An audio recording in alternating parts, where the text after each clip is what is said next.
Salut YouTube, aujourd'hui on se retrouve pour une nouvelle review. Nous allons parler d'une nouvelle lampe que j'ai reçue il y a peu. Il s'agit de la D-Ball PL de chez Greenbase. Greenbase est une société basée en Chine qui reproduit la plupart des accessoires RS, que ce soit des lampes, des red dots, des fixations pour scope et autres accessoires. Et aujourd'hui donc nous allons parler de la D-Ball PL de chez Greenbase et qui est une copie de la D-Ball PL de chez Steiner. Le prix oscille entre 94 et 130 euros et pour ma part je l'ai acheté pour 94 euros sur le site AliExpress. À propos de la lampe, donc comme vous pouvez le voir elle est quand même assez massive sur mon FNX, à savoir que ses dimensions sont de 90 mm dans la longueur, 38 mm dans la profondeur et 35 mm dans la hauteur. Vous en conviendrez donc que c'est pas une lampe qu'on peut mettre sur tous les PA, surtout sur les plus compacts, puisque ça ferait assez massif. Le modèle de la lampe est disponible en 3 couleurs, c'est-à-dire en noir sans marquage, en noir avec marquage, donc le modèle que j'ai actuellement, et en tan dark earth avec marquage. Comme vous pouvez le voir, la lampe arrive dans une boîte assez originale pour le coup, ni trop grosse ni trop petite, en plastique, un peu moulé comme les porte-chargeurs de M4, et pour cause, une fois que la boîte est vide, il peut servir de porte double chargeur M4. Comme vous pouvez le voir, un petit couvercle avec la référence de la lampe et les infos à son sujet, donc visible laser pointer, white light LED 400 lumens, IR laser, IR LED illuminator. Donc lorsqu'on l'ouvre, à l'intérieur nous avons quelques papiers. Donc pour commencer, nous avons le papier du fabricant de la lampe, donc Greenbase, comme je vous disais tout à l'heure. Nous avons un mode d'emploi en anglais intégralement, donc qui est quand même plutôt détaillé. Nous avons toutes les caractéristiques, tous les modes, je vous expliquerai plus tard, de la lampe et justement toutes les caractéristiques, que ce soit pour les lasers, pour les lampes. Et voilà. Ensuite, nous avons normalement la lampe qui se trouve dans un bloc de mousse quand même assez compact, qui protège relativement bien la lampe. Et pour finir, donc il vous reste la boîte, comme je vous disais, qui peut servir ensuite de porte-chargeur double pour M4, avec une fixation à l'arrière pour mettre dans vos passes-en-bol. Donc à propos de la lampe, nous allons commencer par les marquages. Donc comme vous pouvez le voir sur le côté droit de la lampe, il y a des marquages, donc D-Ball PL qui fait référence au modèle. By Laser Device Inc, à mon avis c'est les fabricants du laser. En dehors de ça, nous n'avons aucune autre gravure ou marquage de visible, si ce n'est 3 autocollants. Alors je ne sais pas si vous les verrez, puisqu'il se trouve, je vous mettrai des photos dans le descriptif et sur la vidéo en editing. Donc sur le dessus nous avons un avertissement par rapport au laser, puisqu'il s'agit d'un laser catégorie 3A qui commence à être dangereux pour les yeux. Donc un avertissement sur un autocollant jaune qui se trouve à l'avant ici, indiquant qu'il faut faire attention de ne pas mettre le laser directement dans les yeux. Nous avons à l'arrière un autocollant qui se trouve juste ici avec un numéro de série. J'ai regardé vite fait les photos des différents modèles disponibles et il semblerait que ce numéro de série soit pas unique puisque c'est toujours le même. C'est dommage, mais ça reste quand même assez esthétique. Et au cul de la lampe, juste ici, il y a un 3e autocollant indiquant justement et faisant référence au laser catégorie 3A qu'il faut faire attention avec. Au niveau des finitions, comme vous pouvez le voir, je trouve que la lampe est très bien finie. Les matériaux utilisés, alors il parle d'alliage et d'aluminium aéronautique, il me semble, qui en soi semble être un alliage de très bonne qualité. Les finitions sont parfaites, aucune trace de moulure, aucune trace de gravure ratée ou quoi. Toutes les pièces ont leur place. Je trouve que ça lui donne en plus un design très contemporain, voire même futuriste, et qui donne un look vraiment agressif au PA. Et après, comme j'ai dit, malheureusement cette lampe ne conviendra pas à toutes les catégories de PA, mais sur un Phoenix 45 je trouve que ça passe à merveille.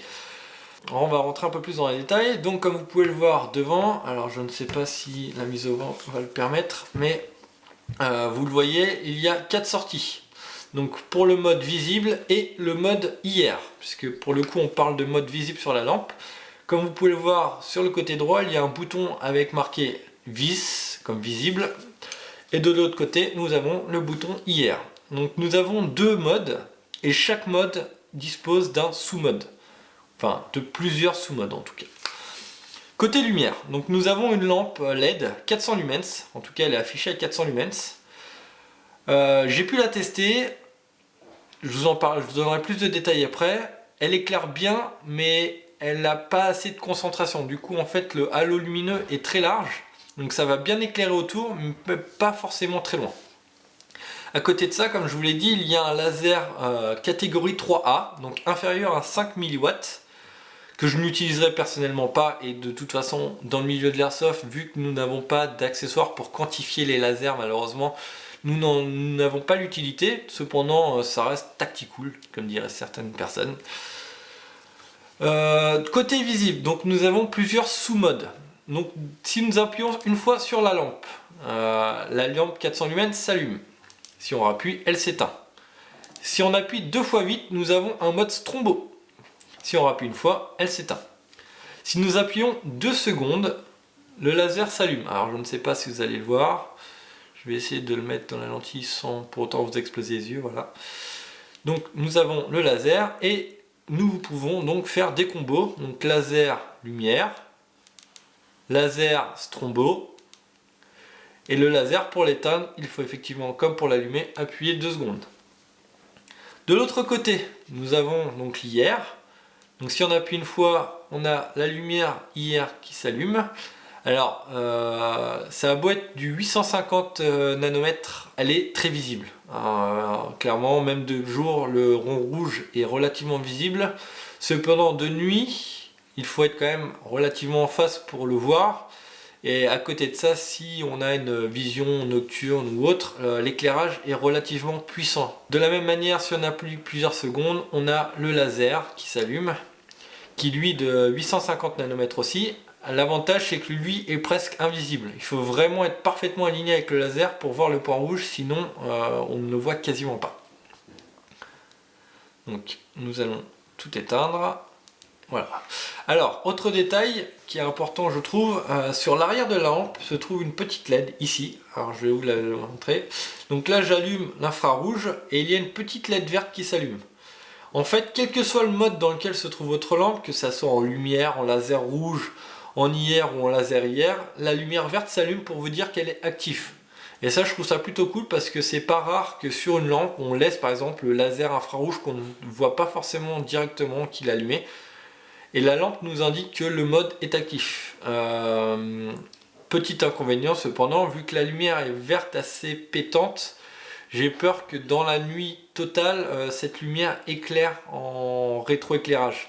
À propos des lasers, donc comme la plupart des pointeurs, nous avons des vis de réglage, que ce soit pour la dérive ou pour la hauteur. Donc sur le côté gauche, nous avons une vis ici pour la dérive et sur le dessous, une vis pour la hauteur. Personnellement, j'ai passé pas mal de temps pour régler le laser IR, mais maintenant qu'il est réglé, je trouve ça vraiment plutôt cool. Je vous ferai voir par des tests de tir de nuit ce que ça rend. La lampe fonctionne avec 2 piles CR123.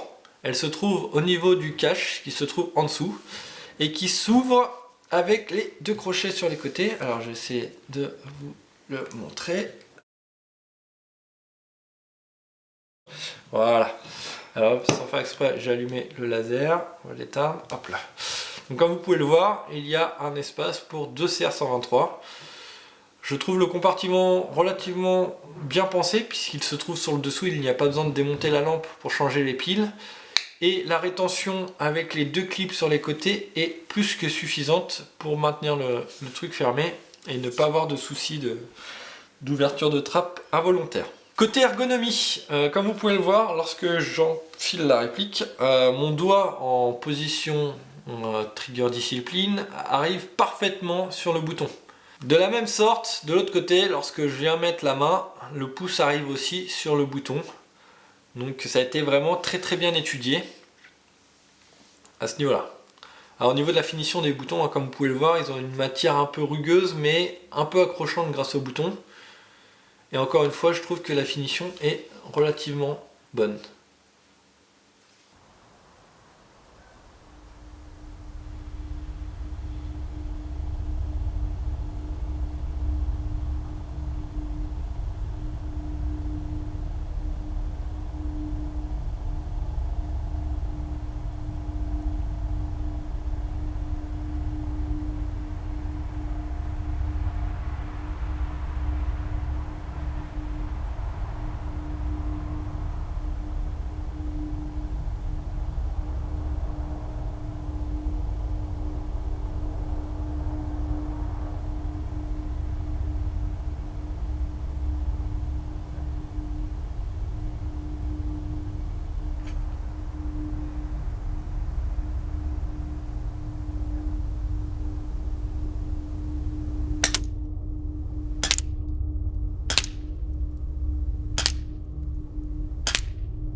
En conclusion, pour moi c'est une lampe très complète. Elle correspond et répond parfaitement à mes attentes.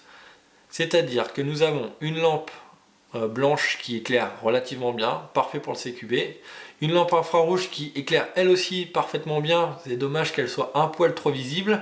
Et nous avons un pointeur laser infrarouge qui me permet de viser sans avoir à être trop visible avec mon VFN. Je vous dis donc à bientôt pour de nouvelles reviews et de nouvelles vidéos de parties. Ciao ciao!